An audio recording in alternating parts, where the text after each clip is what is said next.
to BlackJack Sports. My name is Jack Skirky, alongside me for co-host Blake Lumberger. That's me. It is Thursday here on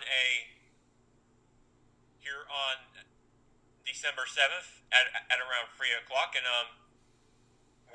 today we're going to talk about Jimbo Fisher going to Texas A&M and the Heisman Trophy race between the two quarterbacks and then the Bryce Love of the Stanford running back. But we're going to begin today with the SEC Championship game that took place last week in the new stadium as Georgia outscored Auburn by a score of 28-7 in the SEC Championship game.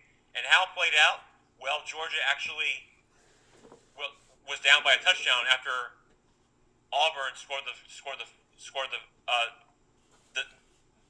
first opening drive of the game, and the next when Georgia had the ball back, their first possession, when Georgia had the ball in the game, they tied the game up. But then when Auburn had the ball back, they tried to get to their man, or I think they tried to get their past somebody, but it was picked off, and they fumbled the ball, and Georgia scores, and Auburn's defense just had too many flags on their defense, and Georgia just keeps finding ways to score touchdowns, and Georgia And they scored a lot.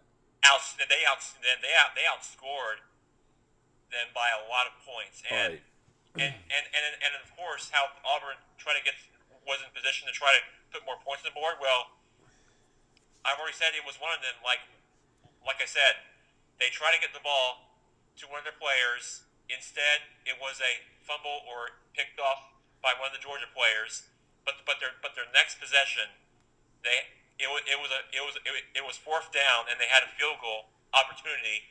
One of the players on the Georgia special teams made a huge play, and then they made the ball, I think, go all the way to the other side of the field to set up for a first and goal, and then Georgia ends up scoring more points. That's how Georgia won the game, and let's face it about how that game played out. Auburn really had a chance to put more points on the board, but they didn't get it done. They fell short, and that's why Georgia came to play and win this game, and that's how that game went out last weekend. All right, Jack. The play-by-play is great, but let's get down to the nitty-gritty. Auburn was red hot. You know that. They come in the SEC Championship. I think you and I both thought Auburn was going to win. I can't remember what we predicted. Do you remember what our predictions were for this game? I believe it was Auburn by a touchdown in a close game, but that didn't happen this year. I think both of us. I didn't even expect, because Auburn's game plan seemed to work, but something had changed after that 7-0 score. Jack, I think both of us thought Auburn was going to win the game. I think we were surprised that Georgia won. I think we were shocked the way Georgia won. What a statement, Jack. Georgia goes in. They lose to Auburn. This is a rematch. They get beat pretty bad by Auburn at Auburn. Auburn's red hot. Man, did Georgia show up or what? Their running back position is full of talent. They're the real deal. Are they going to be successful in the playoffs? Blake, we have seen this before. You remember in the first game that LSU beat Alabama, and then the second game Alabama beat LSU? Similar thing to what happened last Saturday. And I agree with you to what you just said, because Georgia game plan, they just got revenge from Auburn from their first game, and that's exactly what happened as they made a statement for that game as it came down to last weekend. And right now for Georgia, they're playing Oklahoma in the Rose Bowl on New Year's Day, and then that's going to be a tough test for Georgia for Georgia's next opponent. So this is going to be a fun game to watch no matter what happens. It's going to be a I would say just probably a down in the trenches and kind of a crazy game of what it's going to be when that day comes. All right, Jack, listen. Georgia's going all the way to California. Oklahoma's a little closer. They still going to have to jump on planes and fly all the way over there. Do you think Georgia, you being from Georgia, will Georgia's fans travel all the way to California for a playoff game? How many Absolutely, how many absolutely, Bulldogs are going to make that trip? You know that population. You lived in Atlanta. Those are your neighbors. Are they going to go? absolutely. We've seen this before. You look back to September, where Georgia fans traveled up to South Bend against the Fighting Ah, Irish of Notre Dame. good It's point. happened before, and I think it's going to happen again when they play Oklahoma in the Rose Bowl. Their fans travel very well. I think they're a great brand of college football, and I think their fans are going to give a lot to root for their team. Let me ask you this. Is this a crazy statement that I'm about to make? Because it hasn't all come to fruition yet. Can the Bulldogs, them dogs, can they beat the Heisman Trophy winner, Baker Mayfield, and his Oklahoma Sooners with a 34-year-old head coach? I'm glad you brought that up. I mean, there is a chance. I mean, it could go either way. I mean, you never know what's going to happen in that game.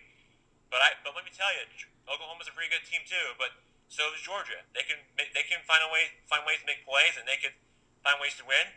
I think anything can happen. It in this game, no matter what happens. Well, let's talk about this, Jack. On the flip side, we have an amazing rematch. Third year in a row, we're going to get to see Clemson and Alabama play each other. Is this good for TV or is this too much?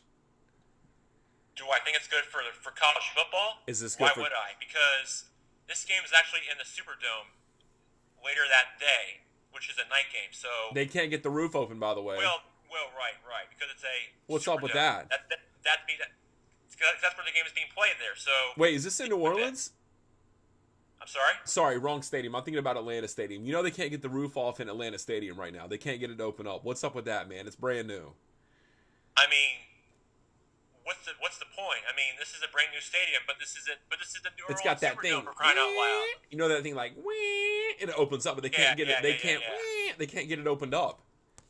I think you and I need to go down there and help them get it opened up. I think they must have an issue with it. But back to your point. Okay, sorry. Alabama, Sidetrack. really, I think is a better team than we've seen in the national championship game. I do too. To me, why I think Alabama lost that national championship game was they probably outplayed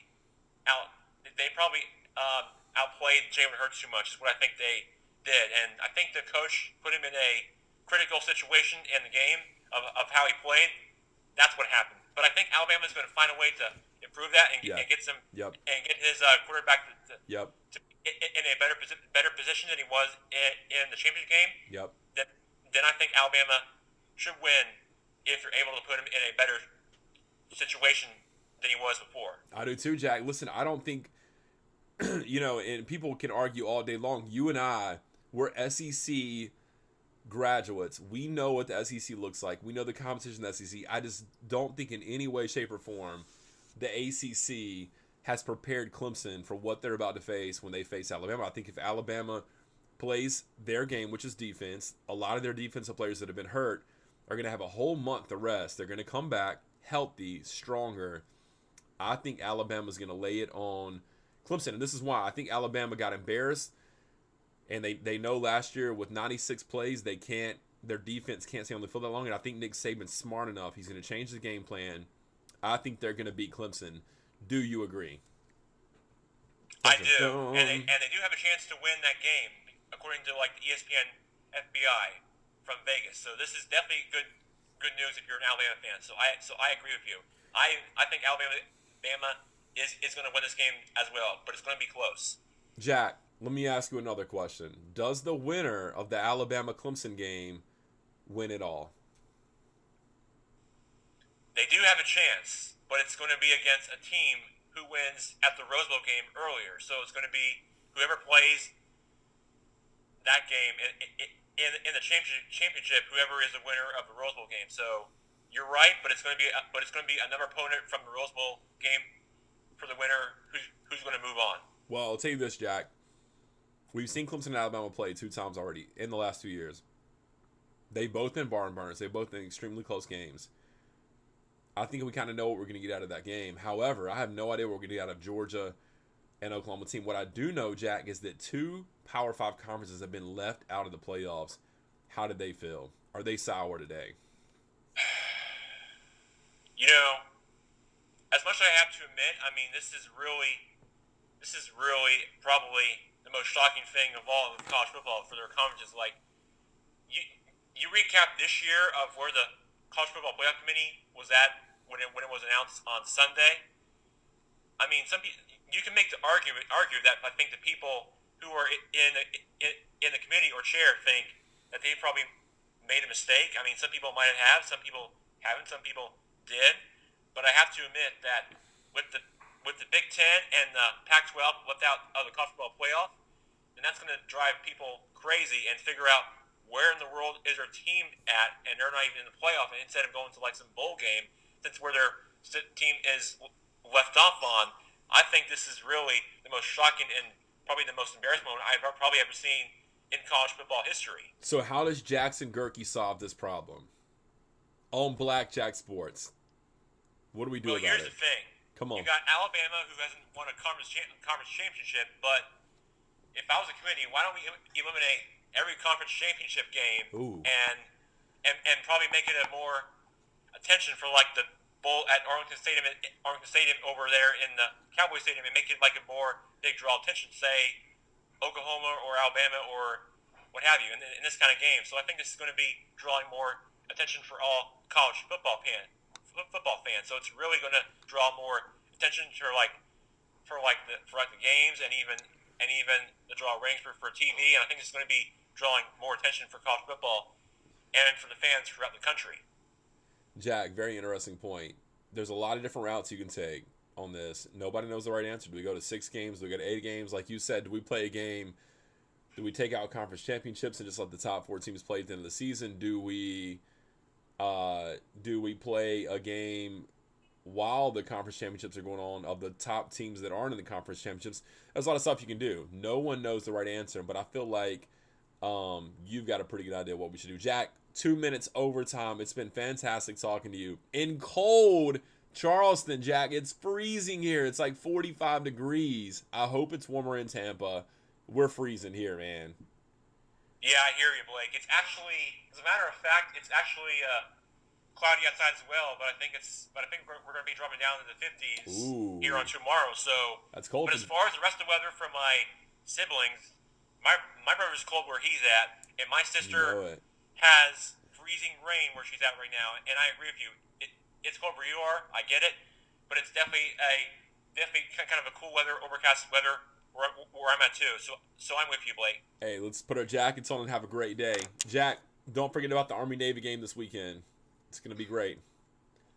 You got it, Blake. Army hasn't won in over 2 decades. We'll see what happens. Sounds good. All right, see you, Jack. Have a good day.